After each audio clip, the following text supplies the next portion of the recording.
Safeguarding your future. Turn into money, your money invested.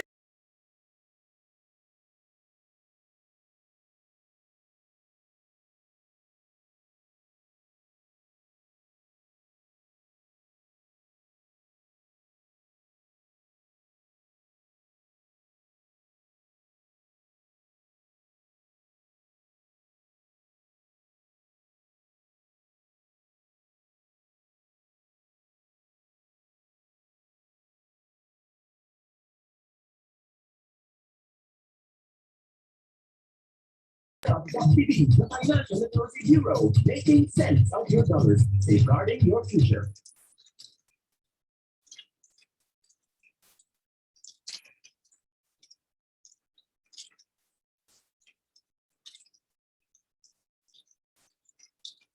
Good evening, everyone, and welcome to our webinar this evening, Financial Literacy, What Does It Mean for You?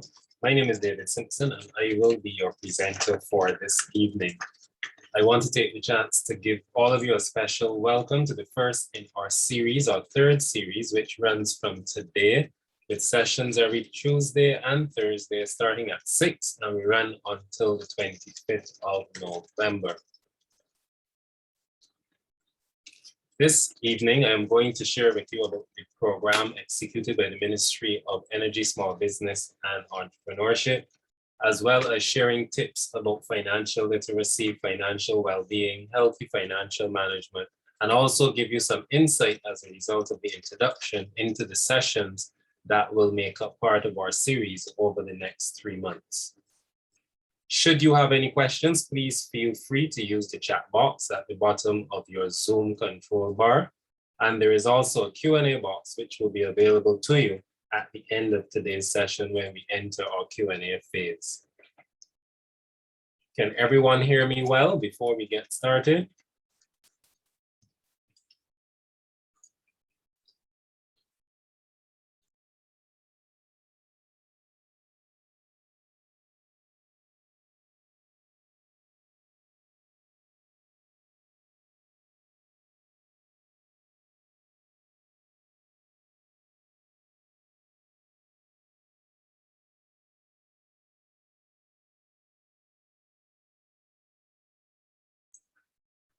Okay, so financial literacy, what it means for you. I will start by sharing some facts about financial literacy, not necessarily directly related to Barbados, but information gathered globally. But in reviewing the information, it indicates some of the reasons why the government has undertaken this initiative to share more on financial literacy and money management with all citizens of Barbados. So first current fact, nationwide testing in the US and Europe demonstrates that the average person lacks the basic financial knowledge he or she needs to make qualified financial decisions. The average adult taking our basic financial literacy test scores just under 71%, while the average teenager scores 61%.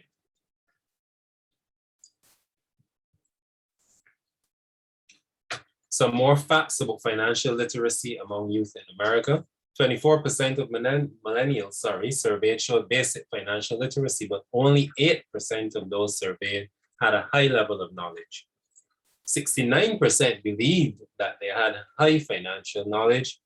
52% of borrowers falsely believe that interest doesn't accrue on unsubsidized loans while they're in school. In just 1 decade, student loan balances jumped in the US by 150%. About 1 in 5 teenagers have a credit card as an authorized user on their parent or guardian's account. So some more fun facts about financial literacy. Low-income workers attending an employer-sponsored financial education program were deemed to be 11.5% more likely to participate in 401k investment or pension plans and save more for retirement than their peers who elected not to take part in the education initiative. And secrets about money. Americans continue to struggle with their finances, but talking about it remains taboo. Our stakeholders in Barbados have also indicated that this is an issue, and it is a major component of why we are doing what we do for the public right now through the Financial Literacy Bureau. Which personal problem would you be most comfortable discussing? 14% said financial, 23%, above 20% said relationship, family issues, health, or workplace issues. Who do you most often consult for financial advice? 28% said they had no one to ask, but 44%, almost half, looked to a family member, while only 13% looked to a qualified financial professional. The basics. What describes your basic approach to budgeting? 23% said no budgeting, 38% had a formal budget, and 38% had an informal budget in their head. 65% of Americans say keeping financially fit, saving regularly, and paying down debt is as tough or tougher than keeping physically fit. And setting goals, 36% of US adults plan a New Year's resolution related to their finances. 43% who set financial goals in the past 5 years fell short or failed to maintain success. So while these bits of data and facts were collected in the US primarily and in Europe, they are representative of some of the challenges faced locally, and this has heavily influenced the reasons behind the Financial Literacy Bureau and our National Financial Literacy Initiative. This initiative is aimed at improving money management skills among our population, and our target audiences are schools, communities, households, individuals, and businesses. Second objective is to build a strong foundation for each of you to make better financial decisions, as we recognize that most activities you engaged in, whether privately or work-related, carry some financial component and a related decision. And thirdly, to promote the creation of wealth that is intergenerational and can pass down from one generation to the next, while improving the lives of each member of those generations going forward. So the government undertook in 2018 to pilot this initiative, which was launched in October last year, and we're now into our third series of sessions, which will run, as I said earlier, until November. There are other components to our initiative, which I will share towards the end of today's session. So what is our overall aim, and why are we trying to help you understand financial literacy, understand money matters, and understand and develop the skills and abilities to make better financial decisions? Firstly, we are focused right now at the financial education phase, that you see in the bottom right-hand corner of your screen, where we're developing knowledge and skills to improve your ability to control your personal finances. What is the advantage of this? Multiple advantages, which include financial inclusion, allowing and gaining access to existing financial services and asset building support. Empowerment, where you gain more awareness about your financial goals, develop financial hopes, create financial plans, and also are able to develop emotional and social support in relation to your financial goals. Your financial education, inclusion, and empowerment will then develop your financial capabilities, namely to increase income, to build assets, to make sound financial decisions, and to decrease your dependence on family members or public benefits provided by government. And finally, the end game is to achieve overall financial health and wellness, where you are stable financially secure, and have the ability to control your finances and your future, as well as being autonomous and achieving true economic citizenship, where you can contribute and partake economically in your country's affairs. So these are the overall objectives of this program. And what I will share now, before I go into giving you some useful tips and items to consider as you manage your finances and gain better financial education, is a definition of financial literacy. It is defined as your ability to possess and develop the skills and knowledge on financial matters so that you may confidently take effective action that best fulfills your individual, personal, family, and global community goals. Or if you're an entrepreneur or otherwise self-employed, it will also assist you in meeting those business goals that you may have set. So financial literacy is about providing you better understanding about the creation of money, the use of money, the generation of wealth, the ability to achieve all of your life goals that may require money or inputs of money. And then you can determine that you are financially literate.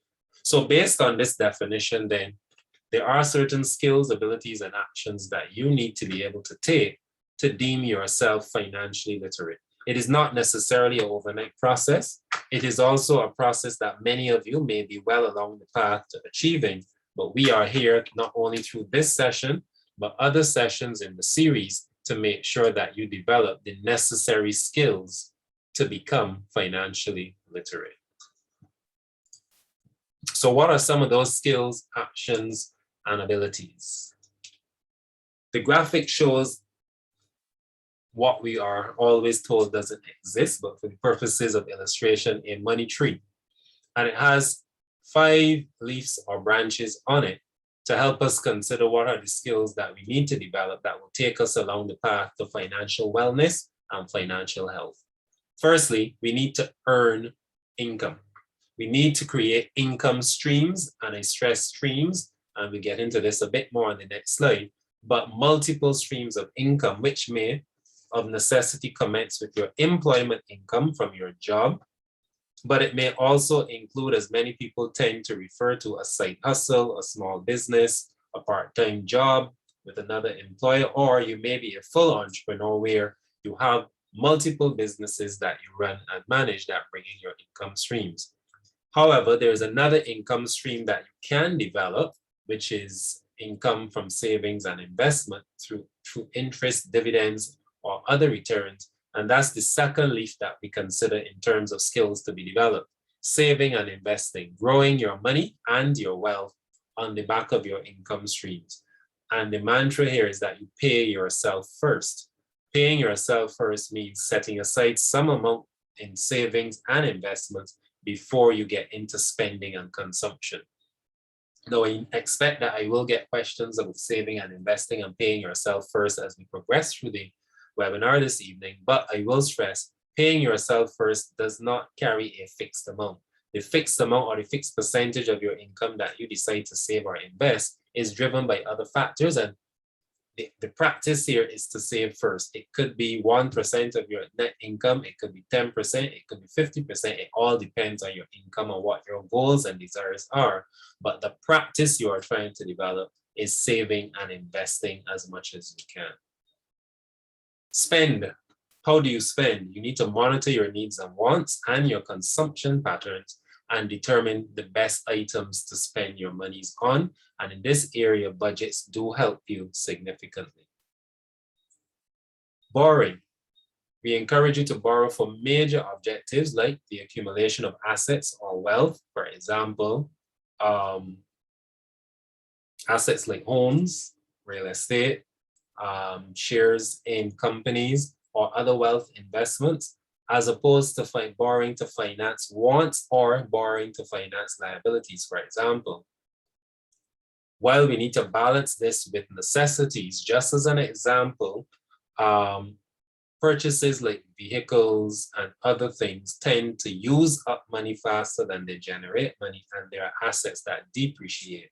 So these are all considerations that becoming financially literate helps to influence, but there is a balance between needs and wants, and your borrowing or putting yourself into debt should be tied more to the creation of an asset or wealth rather than borrowing, for example, to travel or do other things. Protect yourself through insurance, retirement planning for your future and that of your family, your children's education, monitoring fraud and scams, anything that may impact on your ability to maintain or continue to grow your wealth. And overall, whether it is in the earning, the creation of income streams, saving, investing, spending, or borrowing, you should always be aware of the risk and assess the risk that you face in going through these steps and taking these actions. So critical steps and skills you want to develop as you learn to become more and more financially literate, more and more aware of making better money decisions in your life. These are some of the early key skills and abilities you want to know and actions you want to be able to take on the road to better financial health. So most of you may have heard of Mr. Warren Buffett, and He is deemed and seen as being an investor extraordinaire and always gives advice on money. And he has given advice on those very same actions that I highlighted for you just now. And just to share some of his quotes for your consideration on earning, never depend on single income. Make investments to create a second source of income. And many times that second source of income through investment is deemed to be passive income that you can be earning from while you sleep and while you work at your other job or in your business. On spending, if you buy things that you do not need, wasteful spending or based on wants rather than needs, soon you will have to sell things that you need to cover your debts that you have generated. On saving, do not save what is left after spending and consumption.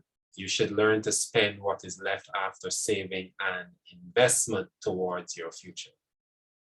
On taking risks, never test the depth of the river with both feet. In other words, don't put all of your investments or savings into one basket. Do not take unnecessary chances with all of your money. You may risk it with $10, then you may try it with 100 if it is successful, but never take risks with all of your available income or savings.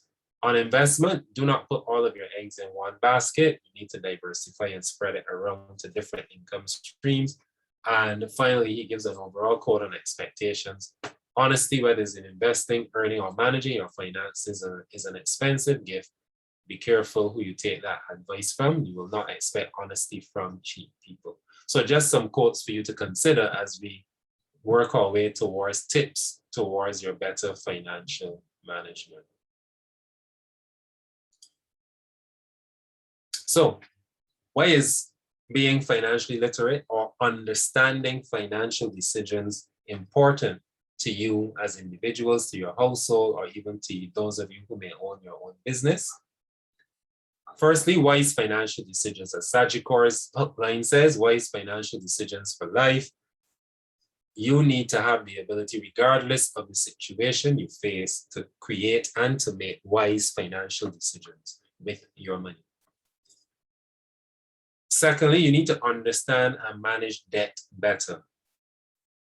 We often get into debt, sometimes of necessity, sometimes through poor decision making, various reasons. Sometimes it's simply through emergencies, but sometimes we can find ourselves in a cycle of debt. It may be a cycle of credit card debt. It may be a cycle of consolidation loans and credit card debt and other debts.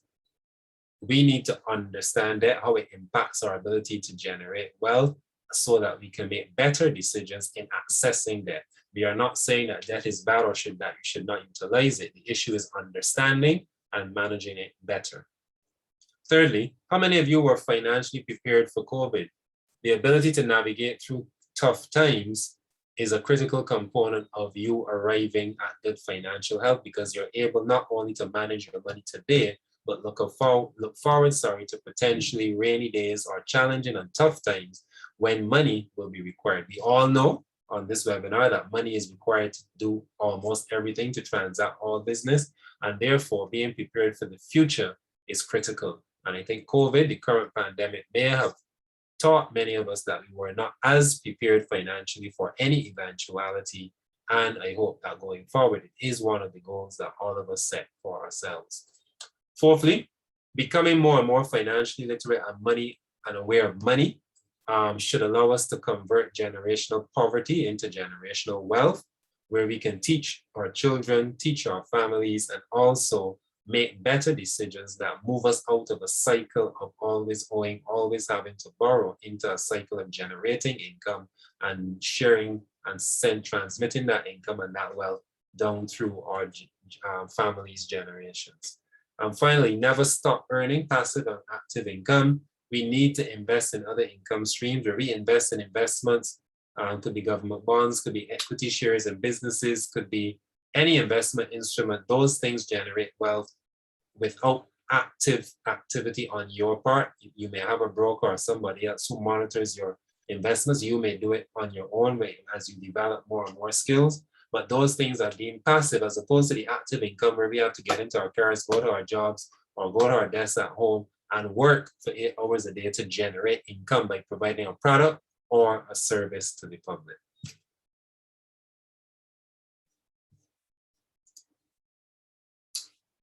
So now that we understand the basics of financial literacy and we understand what it means, we understand some of the things we need to consider in working our way towards better financial management, there is a poll that I want you to take as we consider and we ask ourselves some questions that should shed some light for us as to if we are good financial role models. Now, I did not use the word good or bad. I just asked the question, are you a financial role model? Your answers to the question, I believe, however, will help you to determine if you're a good financial role model, making good and sound decisions, or if you have some work to do.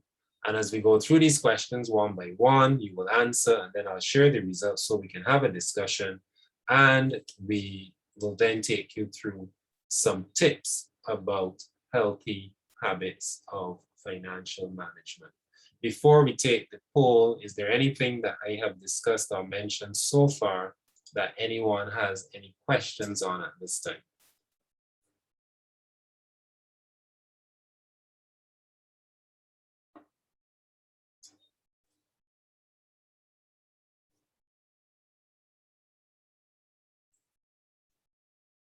Okay, continue to feel free to place your questions either in the Q&A box or in the chat, which I will monitor and respond to your queries, questions, or any discussion items.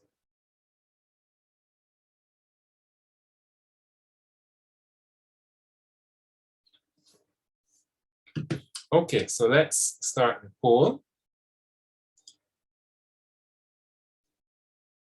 There are 10 questions in the poll, and I invite you to take your time, read through, and answer them.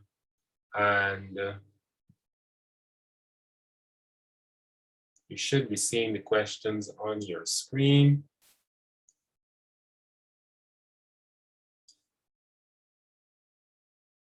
There are 10 questions.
Okay, so far so good. Keep answering. Only 4 of you have taken part so far, 5 of you now. Keep going.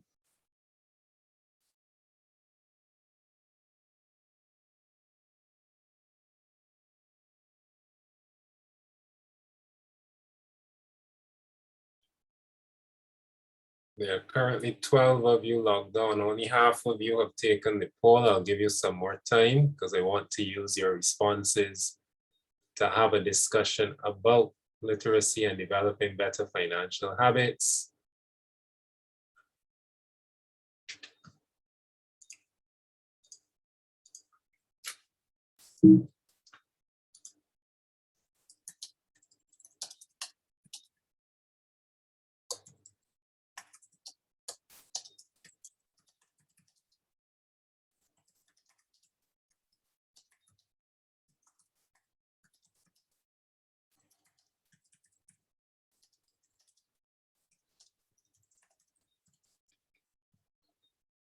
Get in there. 8 or 9 of you have now taken part in the poll. Results are coming in.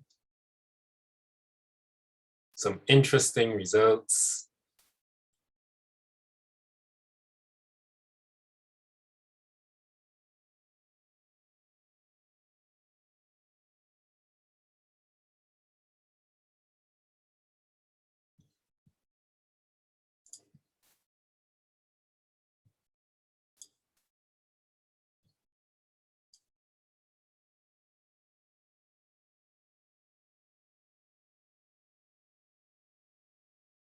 Welcome to those now joining. Please go ahead and join us in completing the poll that is now on your screen if you can see it. We are going to discuss the results shortly and how that impacts our discussion.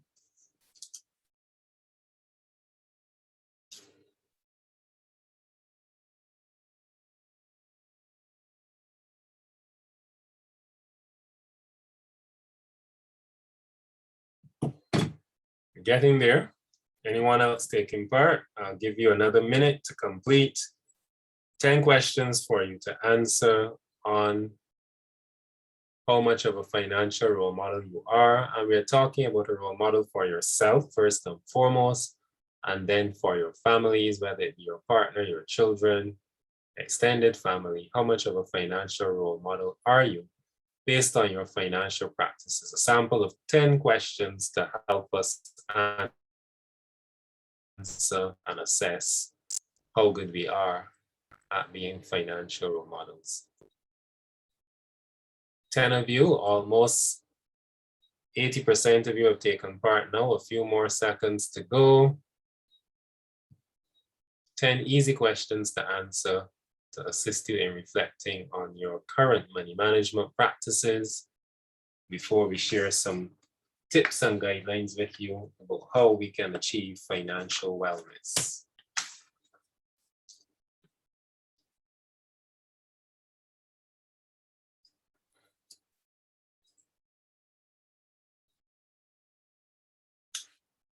Okay, 30 more seconds and I will end the poll and we can continue with this evening's webinar.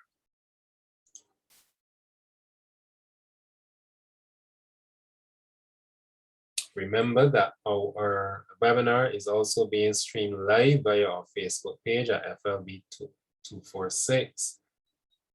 A recording of today's webinar will also be made available on our Facebook page and our YouTube channel. All of our social media channels use the handle at FLB246. We are on Facebook, Instagram, and YouTube. Please feel free to visit those social media handles, primarily our YouTube channel and Facebook for recordings of this and previous sessions. Our Instagram page carries other information, and soon coming to our social media platforms will also be financial and other tips for your daily use. Okay, so we'll end the poll now so we can take a look at the results.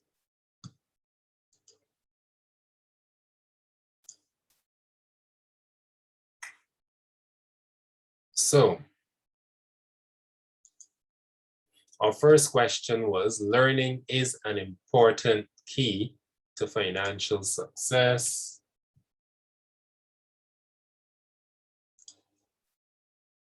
A 100% of you who took part in the poll said true. So I'm happy to hear that. And you are logged on to a financial literacy webinar. So you are taking critical steps towards that. Very well. I adhere to a structured budget. Only one respondent said true. Majority, 90% of you said no. So we will address that as we go through our tips. Question number 3, I keep well informed for everyday financial decisions and get my advice from qualified professionals. 64% of you said no, which reminds me of the statistic in the earlier facts where more than 40% of those surveyed said they got their advice from family members rather than qualified professionals. 36% of you, however, have indicated that you keep well informed for day-to-day financial decisions and you take advice from qualified professionals. Kudos to you. We will work through some advice for everyone in terms of achieving this. 4, I would not stretch myself financially to drive a nice car. Happy to hear 91% of you said that you would not. 5, I pay off my credit card balance every month. This surprises me. 64% said yes, 36% said no. So I'm very happy to see that result. Paying off your credit card balance at the end of every month. And we have had sessions on this and we will have upcoming sessions on managing credit card debt, but I'm happy to see 64% of you are managing your money well enough to understand the benefits of paying your credit card balances off at the end of every month. I try to shop carefully using discounts, waiting for sales, shopping around.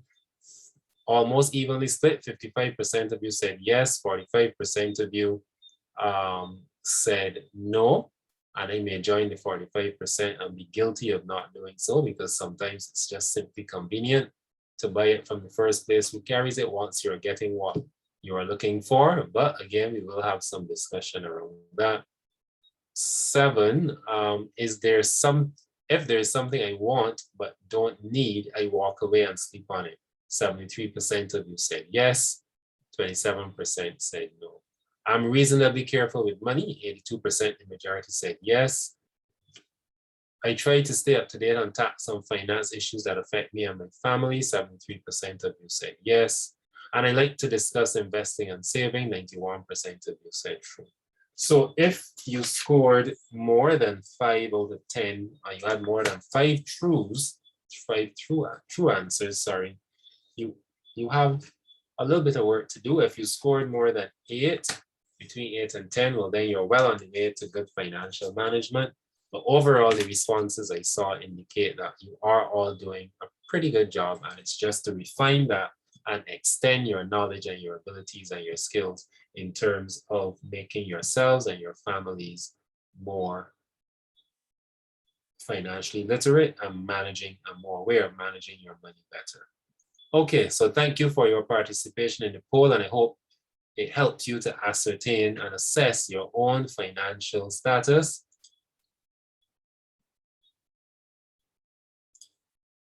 Let us therefore now consider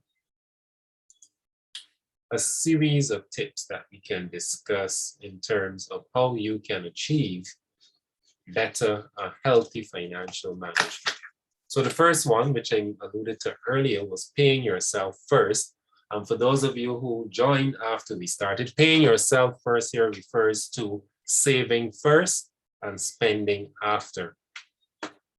So while you have various techniques you can use for saving first. It may be automated savings where you have a standing order that takes money from your salary every month to put towards some saving or some investment. Many people use the credit union as that mechanism where money goes to a credit union account for savings purposes. Others may have other accounts or other investments they use. But you are able to save far more money if you determine based on your income and amount you want to put aside monthly or weekly as you get your pay packages or your salaries. And you will realize that in the short to medium term that you end up saving more money that way than if you spend first and save whatever is left back. Spending first and saving what is left back, there's a big chance that nothing will be left back to spend after you've spent. And I'm not talking about wasteful spending, just spending on necessities often can take you through your salary before you get to a point of saving. So one of the principles to develop healthy financial and better money management is to pay yourself first, invest in yourself first, save money first, and then have savings as a critical step in your budget and how you spend money when you get paid every pay period. And then you can look at spending and consuming what is left after you have saved and put aside some for the future and your other financial goals. Number 2, spend mindfully. Considering your wants versus your needs, considering your desire to achieve certain goals in the future. So spend time reflecting on what you really want your life to look like. Take small steps to change your spending habits so that you can reflect the ideal lifestyle that you want. It may be that you want to have money to travel on vacations annually or more than once a year. You may want to move to a different location, whether it's house, it may be country, it may be job. You may want to spend more money eating out and enjoying fine dining and other things in life.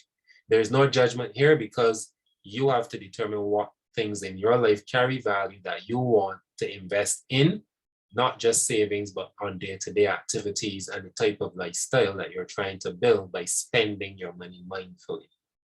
So take a step back, reflect on what are the things you want to enjoy.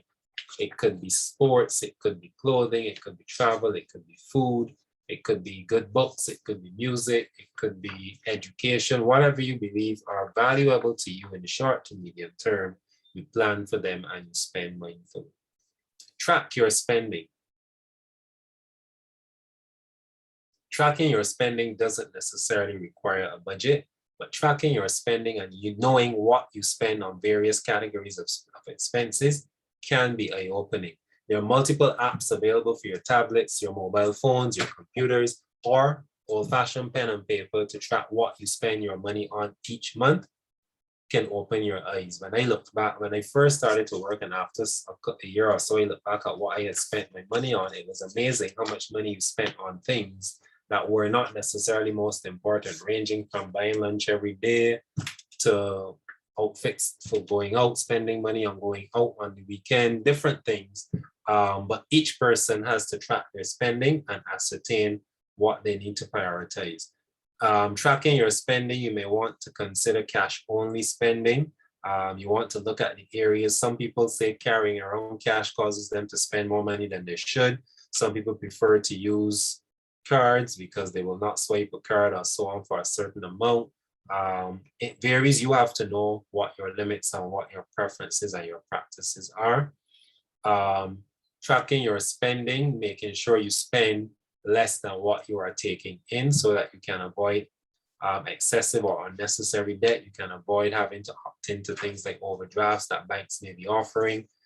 You don't have to depend heavily on your credit card as a support. So tracking your spending helps you at first to identify trends, which can then influence when you decide to use budgets to whatever extent is useful to you. Automating your finances. I mentioned before, this can be having standing orders on your account to pay your insurance premiums, to pay your utility bills every month, to transfer money to savings programs, to transfer money to a savings account for your child towards their education, automatic bill payments, whatever helps you to manage your money better and pay your bills in a timely manner and be able to see what your free income is for your discretionary spending or for additional saving. All of these are steps towards creating healthy financial habits. Number 5, consider switching from credit to debit. In our jurisdiction now, like it is overseas, you see the increase of Visa debit cards tied to your checking or savings accounts. You have your debit cards. All banks still offer the full credit card where you can swipe and pay later. You determine what works best for you. And you consider switching from credit to debit. Of course, debit pulls funds from your account immediately. Credit gives you some time to pay, but the danger with credit is that that credit can mount up into balances that are hard to manage if you are not one that answered saying, I pay my credit card balances at the end of each month.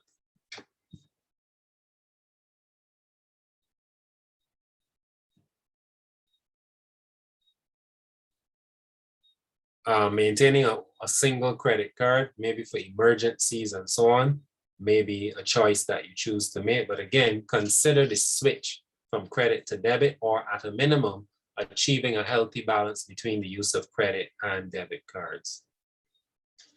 Most of us may have debts. It could be a loan, it could be a student loan, it could be a mortgage, it could have been a loan for some other purpose, could be a vehicle loan. As you save first and spend mindfully and track your spending, you may end up in a position where you can pay some extra towards your debt. What's the advantage of paying a little more than the minimum on your debt, whether it's a credit card debt, a bank loan, a mortgage loan, a vehicle loan?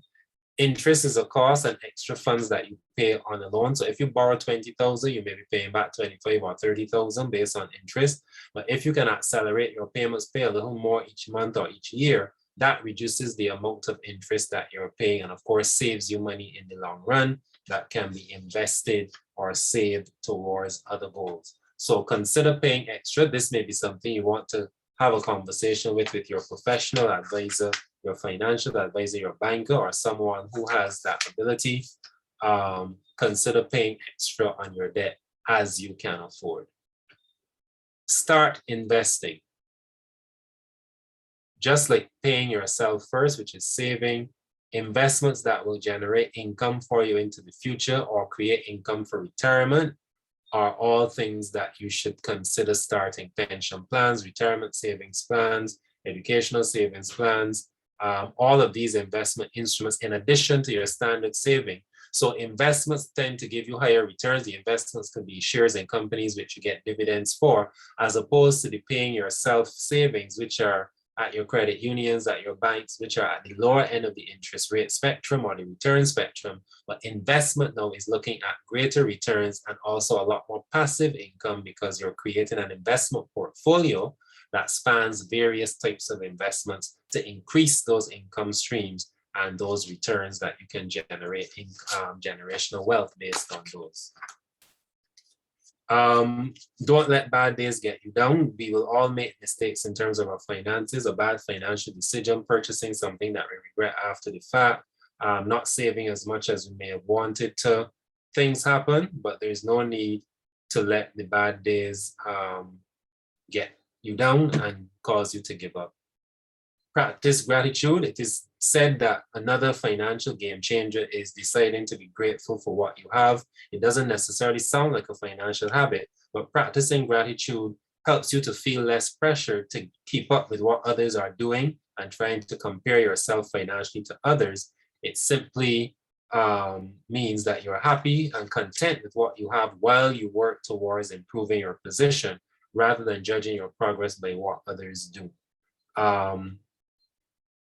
You may need to remind yourself that a friend of yours bought a new car recently, and you may have said, oh, I wish I could buy one as well. But remind yourself that you're grateful for the one you have. You are working towards maybe paying off for it and purchasing a nicer vehicle or a newer vehicle in the future.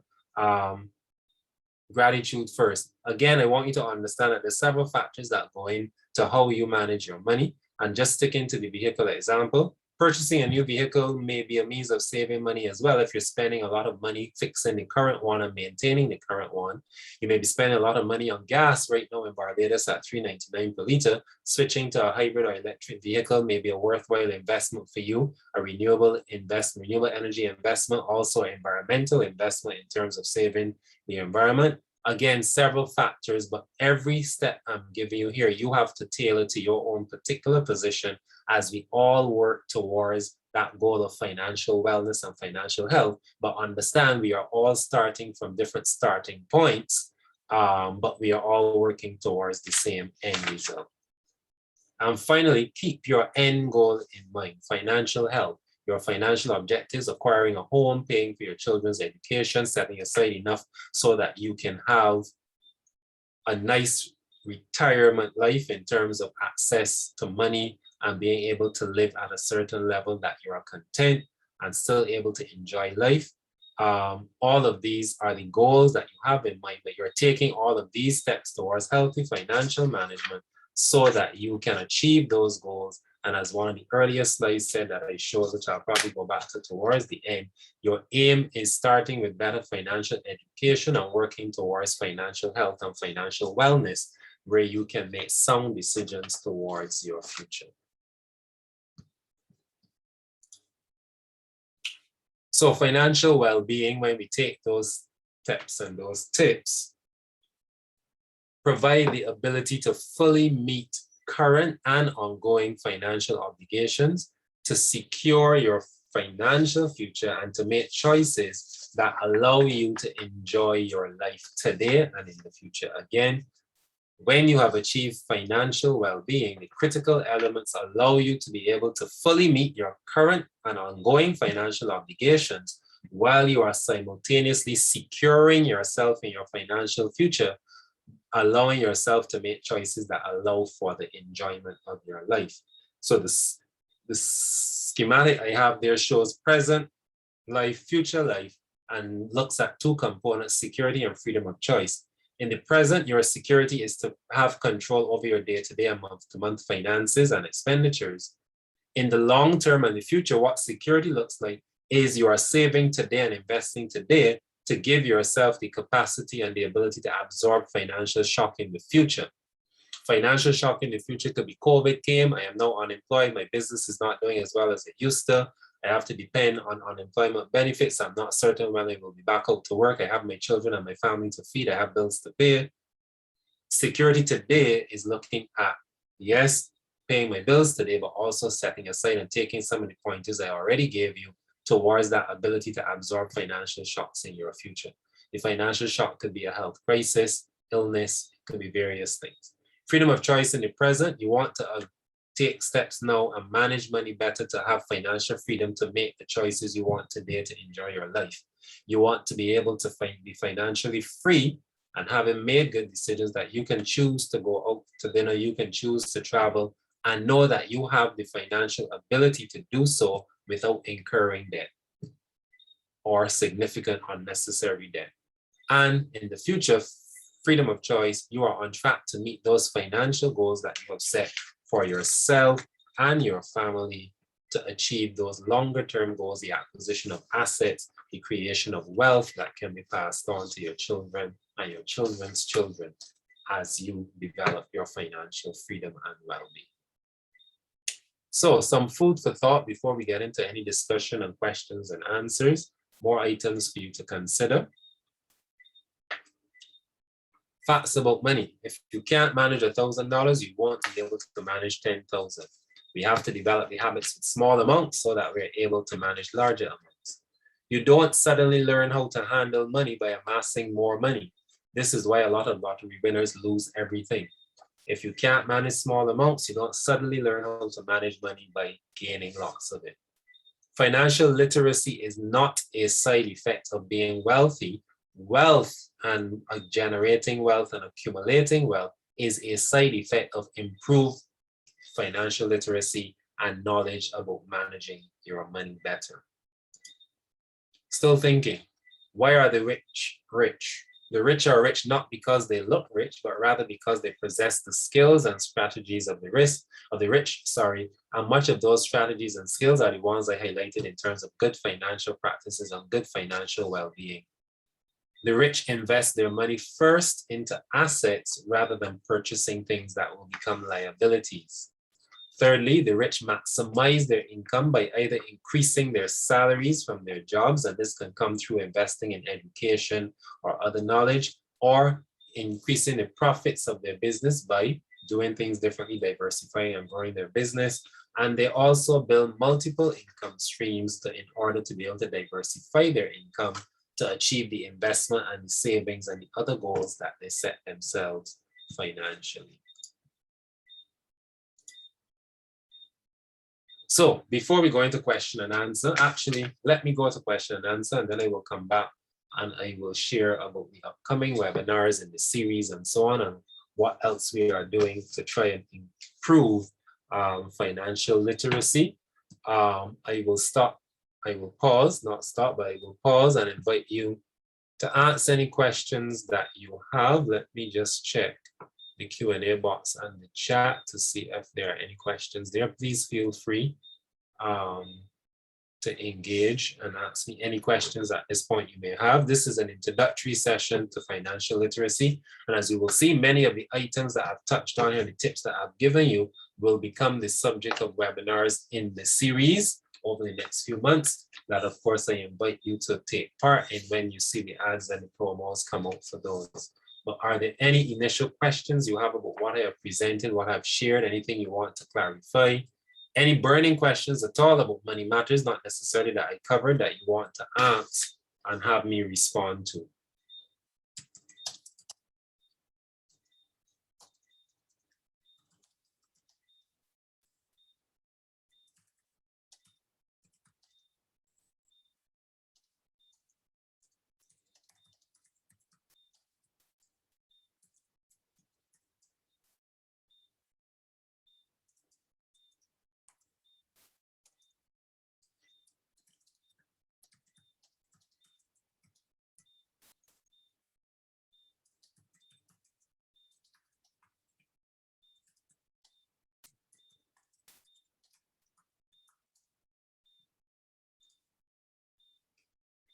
Okay, so we have our first question. Francis is asking, COVID would have caused financial shocks for many. If you weren't prepared for that, how do you start to recover now? Okay, so good question. COVID was not something that anyone, the rich, the not so rich or the poor, expected. No businesses anticipated it. And even if it was anticipated, the effect of it and the length of it definitely was not expected. I'm sure you would agree that many of us thought that after our first case mid-March last year, that by crop over summer, we'd have been all in the clear and back to normal. We've now missed 2 crop overs, 2 reggae festivals, we in the second summer vacation from school, gone through 2 semesters of school or university, etc., and we're still here. So how can you start? We have to start in small ways, and a couple of tips I'll give you. Firstly, understanding that some may be unemployed, some may be on reduced salaries, some may be on unemployed benefits, some may be living off of savings. Do your best to set aside whatever you can still towards saving. If you can't, understandable. Second thing, assess what you are spending your money on. Analyze your habits, analyze what you are buying and how you can change. For example, I've had many people say to me they've changed their buying habits when it comes to food and so on. Some are buying more things in bulk. Some have changed the brands that they buy so that they can save money. Some have cut out certain things from their diet that were more preferences rather than needs, to change how much money they spend. Going back to one of the first points I made, multiple income streams. You may be unemployed, but you may have a skill that can allow you to make money. For example, many people came home in COVID unemployed. Some turned to starting sanitization services. Some turned to making masks and selling them. Leverage a skill that you may have. I think those are 2 or 3 things that you can do immediately. Some of the other things you can do may be linked to having a steady flow of income. So if you're unemployed, it may be a bit more challenging for you. But if you still are employed, whether on full or part salary, start to put into practice some of the steps that I've outlined earlier in the session in terms of setting aside savings, looking at your spending habits, identifying your wants and needs, considering less dependent on credit, but looking at using debit, or in other words, using cash that you have in hand rather than incurring unnecessary debt that you may not be able to pay off as quickly as you used to in the past. Those are a few things I would say off the top, Francis, that can be done to start to recover. But I will caution you that the recovery will be much longer than the shock was. In other words, the shock kind of pushed all of us over a cliff. Climbing back up the side of that cliff and onto stable ground will take a lot more effort, a lot more time, a lot more imagination, and maybe some innovation to achieve. But it can be done if we take small steps, if we talk to each other and share experiences and advice, if we take part in sessions like these. We can come up with some steps that we can all take, helping each other and working individually with our families to start that recovery. I hope that helps and answers the question for you. Another question, investing in stocks, I am told, should be money you can afford to lose. What's my view of this? My view, let me take it from 2 angles. Off the top, I can say yes, it should be money you can afford to lose. But it would have to come, and that is because there is a certain risk and you're investing in stocks in companies that you don't manage or control. However, on the flip side, if you get proper advice and you choose stocks that are stable stocks, you are not likely to lose your money. No, it is all about risk. I can invest my money in an up-and-coming digital transformation company or a company developing blockchain that right now is giving me significant returns on my investment. But the future is still risky because we're not sure what the outcomes of the company's business or product or service will be. As opposed to, I can invest in something that is tried and tested, but the return, there's less risk, and so the return is lower, but it may take longer for me to amass wealth on those stocks. It is all a matter of how much risk. The more risk you take in purchasing stocks, or the more risky a stock you purchase, the greater the chance of losing money. The more stable a stock that you choose, or if you follow Warren Buffett's advice and you invest buy $10 in shares to begin with, and I'm just using figures, $10 in shares, maybe one share, but just to make the point, if you invest $10 in shares first, see how that goes. And if there's no risk, no issues, you look at how the company is performing, you talk to your broker and your financial advisor, try $100 in shares next time, and you can grow your portfolio that way. But you have to know your risk appetite. You have to know how much money you have that you can potentially lose, because that is what will influence what level of risk you want to take. So there are a range of stocks out there, from risky to not so risky. You take a stock like Apple or Google that may trade at 300 and something US dollars per share, but Apple is relatively stable and you're not likely to lose your money. Apple is producing electronics and new models of phones and tablets and iPads and so on every year, and has been stable for a number of years, and the returns are there that you can see. You may not, for example, want to invest your money in an oil company or something that can be impacted by the very same COVID or a terrorist attack or something like that, where there's more risk, and so you may run the chance of losing money. So I hope that helps, but it's about balancing the risk and knowing, regardless of the risk, how much money you're willing to invest and risk and lose if it came to that. But the more stable and less risky an investment you take, you are safer, but your returns may take a little longer to amass because it's a less risky stock, so it pays out a little less. I hope that answers your question. Feel free to come with another question if you need a follow-up on any of those. In the chat, I have a question from Brian. To what extent is the Barbados Stock Exchange a valuable source for investing our money and generating passive income? Are there any alternative options of similar nature? Well, I hope my answer to this does not put me or anyone in trouble. I would not deem the Barbados Stock Exchange right now to be a viable source of investing in equity stocks. Those listed on the stock exchange are not, there's not a lot of, let me put it this way, there's not a lot of trading activity on the stock exchange in Barbados. At my last check, and this wasn't yesterday or last month, but I know, for example, Sagicor had delisted itself from the stock exchange. I'm not certain if people like CIBC and some of the others that were there are still listed. Those were some very stable stocks and so on, but the trading activity on our stock exchange is not like it is on the Jamaican stock exchange or even on the Trinidad stock exchange. The best example of a stock exchange is the Jamaica stock exchange.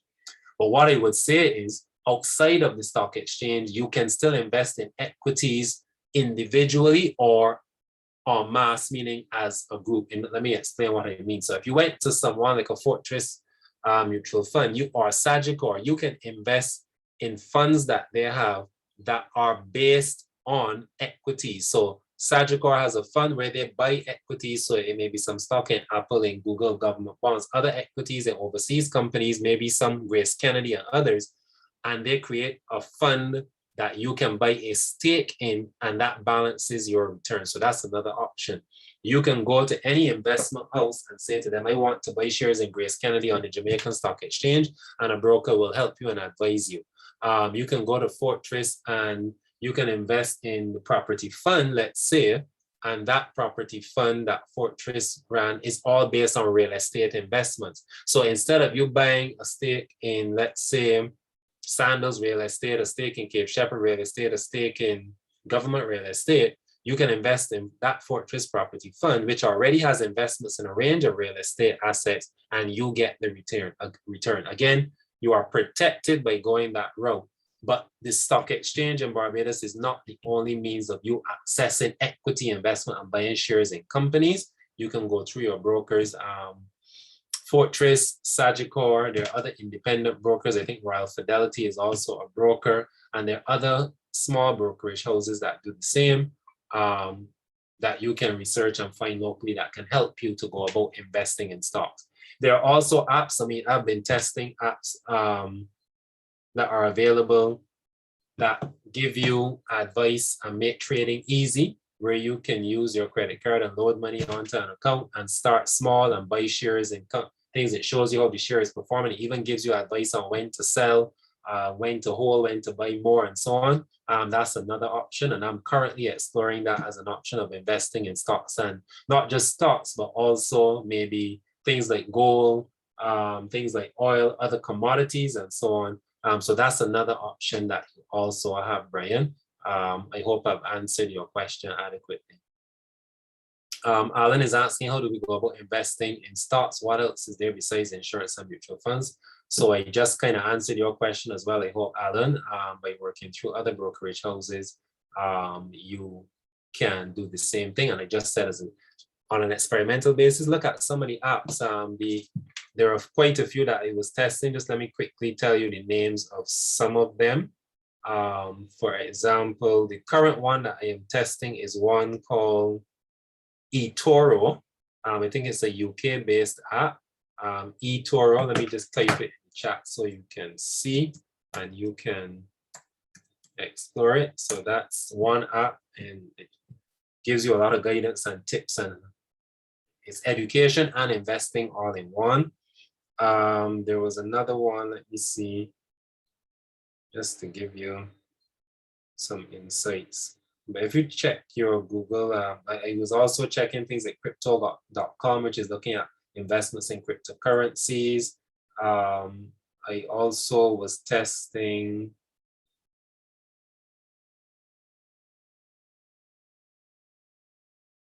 there's one called Invest Smart. I was also looking at,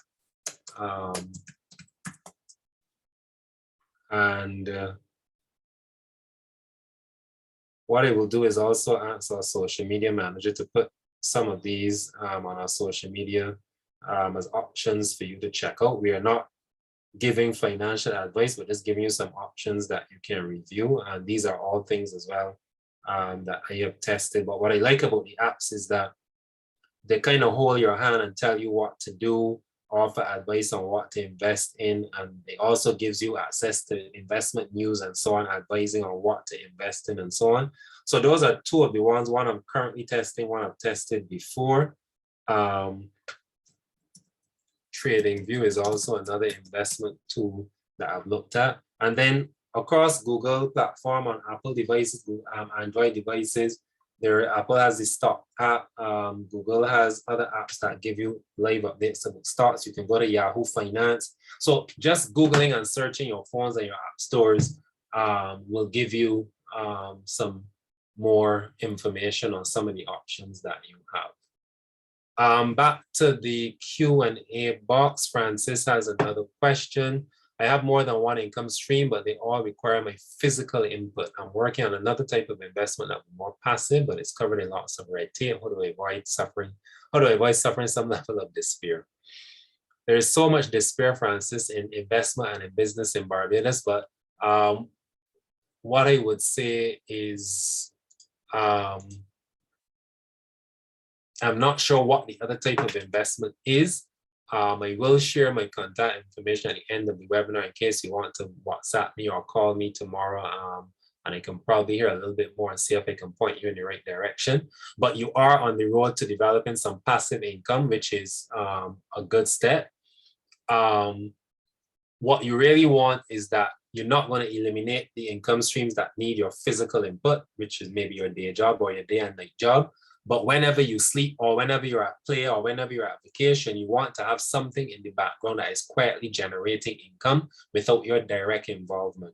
And that's why a lot of people, the rich, go towards investments in real estate, or the rich may take money and build a building and rent it out. It could be a condo building. It could be a building like CGI Towers or whatever in Warrens, where we put money in a building, but we rent it out, and we make every month people are paying rent towards the use of that building, which gives me income to pay off the mortgage for the building and also some profit, et cetera, et cetera. But you want to find that. So the red tape you're experiencing, I assume it may be some government red tape or some other red tape in executing on that investment you want. So I'll share my information at the end because I wouldn't want you to have to share your personal details in the webinar, but you can contact me tomorrow by WhatsApp or phone, and we can probably have a quick discussion and see if I can point you. If I can't help you, point to somebody that can, but I can at least give you some general advice where that is concerned.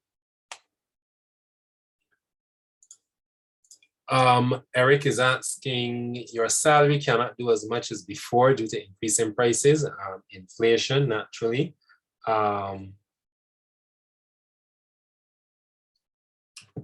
Would you recommend reducing the amount you put towards saving and investment due to less disposable income? Yes, I would. And that's the point I was making earlier. When I speak about paying yourself first, I am not saying that regardless of your income, you must put $500 to savings every month. What you pay yourself first in terms of savings or even investments must fluctuate based on your net income and based on what your commitments are. So if your net income is $1,000 and you know food, utilities, and whatever other bills you have are $500, you may say I want to save 200 and keep 200 for discretionary spending or whatever the case is. Each person has to determine based on their current income from salary or any other source, how much they can save first. The key here is you want to make sure you are saving something. It could be $1, it could be $1,000, but determine what you can comfortably save every month first, and then use the rest to meet your commitments. And if you realize this month you save 100 and you have 200 left back after meeting your other commitments and payday comes around again, hey, I can put another 100 towards my savings for last month and increase it going forward. So that's the kind of money management and managing your finances is an active thing that you have to do. You're checking it every month, seeing where you are, adjusting your budget, adjusting your savings, doing whatever you have to do to grow your wealth, to grow your savings, to grow your income streams. It's an active process. As one of those graphics that I put up earlier said, some people found managing their finances and their money management to take even more effort than physical exercise and going to a gym, etc. So that is just to tell you the amount of effort sometimes it requires. But if you get into the habit and you use technology, you use apps, you use your advisors, you can make it much easier for yourself to achieve the financial health and financial wellness that I have highlighted in the webinar so far. Hope I've answered your question adequately enough, Eric. But yes, inflation and decreasing incomes, the impact of COVID are all things that will change how much we pay first and how much we save. But the key here, as I said up front, create the habit of saving, even if the amount is fluctuating based on other factors. But don't say my income is less, so I'm not saving. Still put aside something, just reduce the amount to saving in line with your changing income, but still save first. Do I have any other questions? Any comments, anything else, any burning things on your mind that you want me to address in relation to money management or financial literacy? Remember, recordings of this webinar will be available on our YouTube channel as well as our Facebook page, where we are also streaming live. So if you think you missed anything or want to go back to anything, it will be available on our YouTube channel. Our social media manager, I believe, will have it on YouTube in 24 to 48 hours. It will be available on YouTube more or less instantly, the unedited version. The YouTube version will be somewhat edited, but please feel free to reach out if you have any questions. I'll give some information at the end for your benefit. So a lot of the things that I touched on in the webinar today, our introductory webinar for this current series, really and truly touch on things that will come up in more detail in future webinars. As I mentioned earlier, we have webinars scheduled for every Tuesday and Thursday. Some Tuesdays we have more than one webinar, some Thursdays we have more than one. We try to have webinars catering to individuals and households and also businesses separately. There are some topics that straddle both. So like today, this session was catering to everyone. But then we'll do sessions and things like planning for retirement, when to plan, what and how to plan. And we'll have qualified persons advising on that. This is not a session only for persons retired or close to retirement.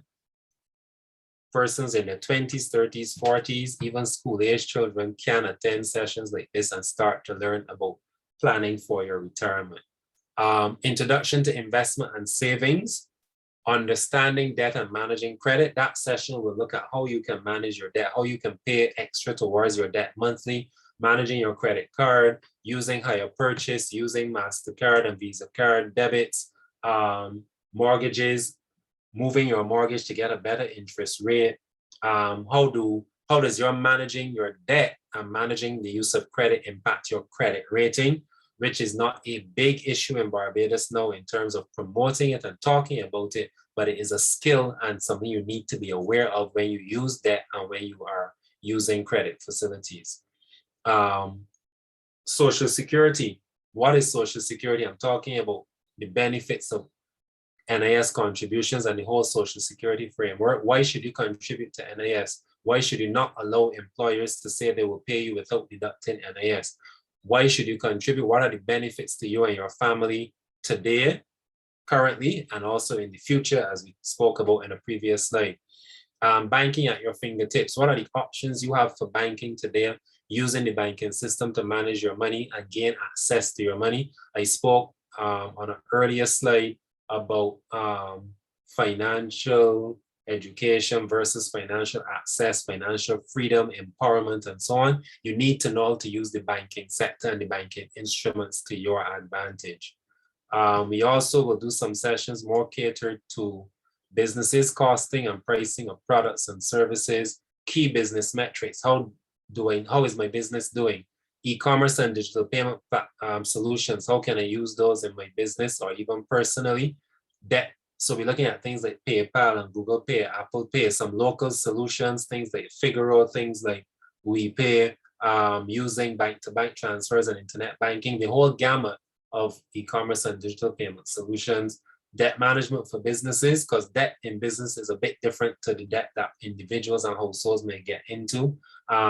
Sometimes debt in business is a necessary evil to grow the business, but we will also look at managing money and cash flow. We will also look at equity versus debt and so on when it comes to business. So those are some of the upcoming webinars. These will be promoted via social media pages, via GIS, also via the print media, and maybe even the broadcast media, because we're working with our media partners to spread the word about all that we are doing. So these webinars will be continuing from this week. The schedule is going to be published on our social media pages by tomorrow. You should keep checking back because sometimes the schedule may change depending on facilitators having commitments that may come up, or based on demand, we change around the order of the topics. But the schedule will be published by tomorrow evening. The next session is going to be on Tuesday and Thursday next week. So you can look out for that. Flyers are done for every session and sent out via social media, WhatsApp blast, email blast, via GIS channels and so on. So just keep your eyes and ears open, and these things will be shared with you first and foremost via our social media channels and then via the wider media platforms. Eric, I figured somebody was going to raise this before we finish, and I know I made reference to skill sets of protecting and not falling for frauds and scams. I wasn't specifically talking about pyramid schemes and these blessing circles and so on. I was talking generally. It could be those type of things that may be deemed fraud, but even knowing what is happening on your bank accounts, knowing about all of everything withdrawn or deposited to your account, all of these different things include fraud and scam protections and so on. Using your credit cards, monitoring your statements, because people can hack your credit cards and use them, and just being overall careful. But to your specific question, people should be careful where they invest. Several people lost money to pyramid schemes because they did not do proper background checks on who they were giving their money to. That should apply to any scheme.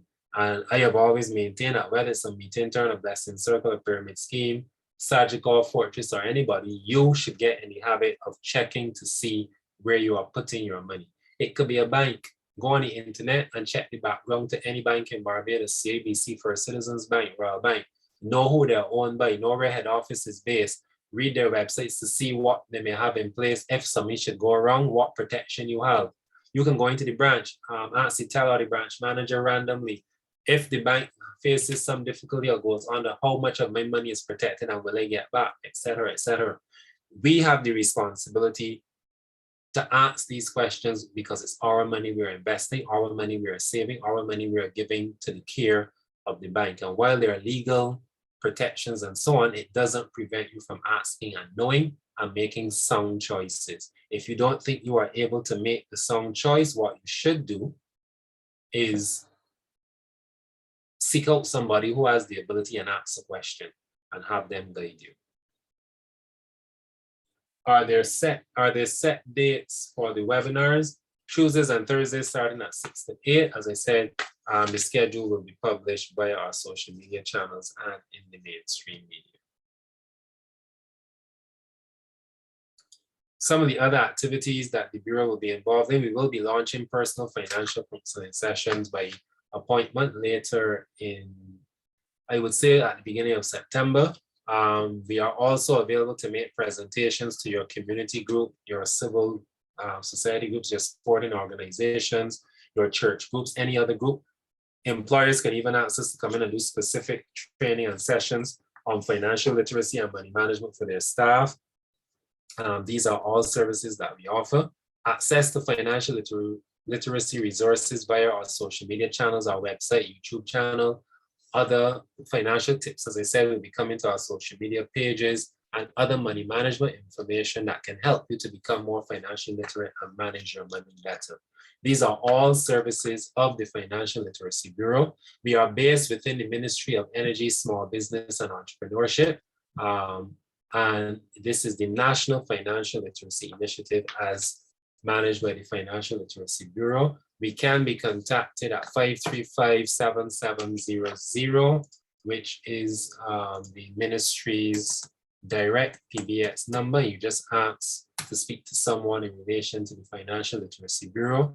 Our email address is flb.246, and I should have put these on the slide, but I'm typing them in the chat for you. flb.246@barbados.gov.bb.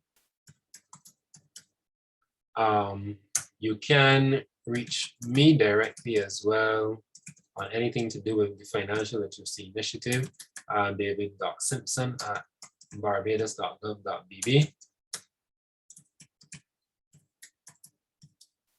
And you can reach me, if not, via the ministry's number on my mobile, 8251086. Could be phone call, text message, WhatsApp. Doesn't matter on that number, and I will respond as soon as possible. And of course, you can send messages on our social media handles as well. Our social media manager monitors those and forwards them to someone for their attention. Hopefully, this session today has been helpful to you as an overall introduction to financial literacy, what it is about. As I said, many of the themes that I touched on will be the subject of a more detailed webinar during our series between now and the end of November. So feel free to log on whenever you see a session of interest to you.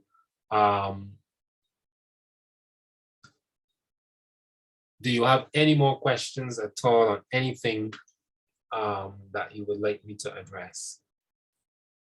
I encourage you not to see financial literacy as a puzzle, but as a step you are taking towards improving the position of your family and of your generations after yourself. Let me repeat the contact information for you.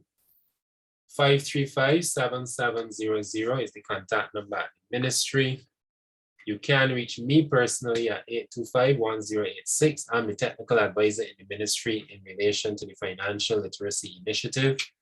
You can reach us by email as well, flb.246@barbados.gov.bb, or my personal email address, david.simpson@barbados.gov.bb. And I've placed all of those in the chat for all of you to see. Sorry, I think I may have, I typed it in the chat, but it was only visible to panelists and hosts. I'm sorry, so let me just type them all over again for you.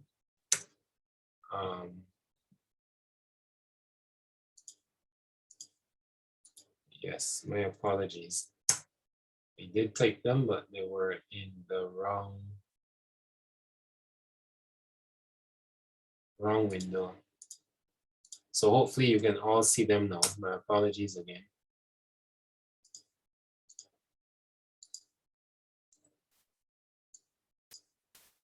So you should have the contact number for the ministry. You should have my mobile number, which you can reach me by voice or WhatsApp. And you have the Financial Literacy Bureau's email address, flb.246@barbados.gov.bb. And you have my personal email, david.simpson@barbados.gov.bb. Remember all of our social media handles at flb.246. And we are on Instagram, Facebook, and YouTube. Of course, you can also just type in Financial Literacy Bureau and it will take you to our respective handles. A reminder that the session was recorded this evening and is available on Facebook right after, and an edited version on YouTube within 24 to 48 hours. Let me, ending, just go back to this slide just to remind you of the reasons behind what we are doing as we wrap up at flb.246. Thanks, Ryan. Financial education leading towards financial inclusion, empowerment, financial capabilities, and financial wellness is our main goal. We are targeting schools, children, households, community groups, businesses, as we take our national initiative to the population over the next 4 months. This is series 3 of our webinars, and we are also preparing to launch other resources and initiatives in relation to financial literacy. We look forward to your questions and your future participation. And if you don't have any further questions or comments, I will allow you to go. It's now 7:30, so we've been at it just about an hour and a half. I will make available to Ryan the slides as well. I think some of the graphics can be used on our social media pages to give some insight and generate some conversation and give some tips, but the entire presentation will also be available for anyone who would like access. Feel free to email us. It will be posted to our Facebook page as well, for those who may want to use it. Thank you all for joining once again, and I look forward to welcoming you to one of our future webinars in the series. Remember, we run from today until November 25th, I think it is.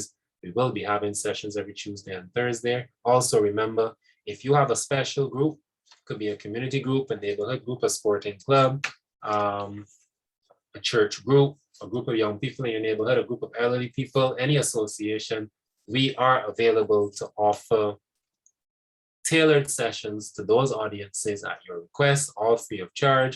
So please feel free to contact us, phone or email, and we will assist. Thank you all for joining. You're most welcome. I'm glad you enjoyed the session. I look forward to joining you with our other facilitators for future sessions. Have a good evening all.